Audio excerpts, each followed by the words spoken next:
morning and welcome to the Casual Chef's Kitchen. It's Saturday morning.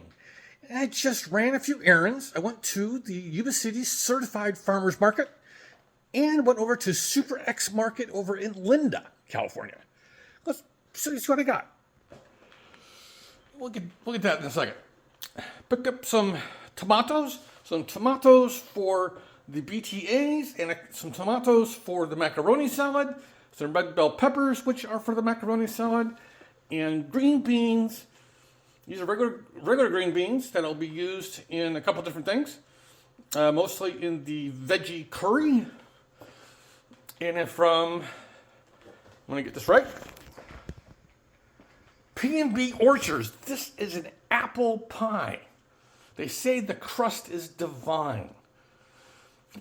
We'll find out. Over at Super X, I picked up a couple soy sauces and another can of coconut milk. So we've got a sweet soy sauce and a superior dark soy sauce. These are for me to play with. Yeah. So let's give you a quick one.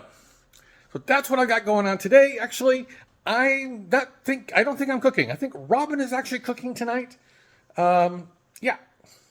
So on this Saturday, have a great day, eat great food, and have fun cooking.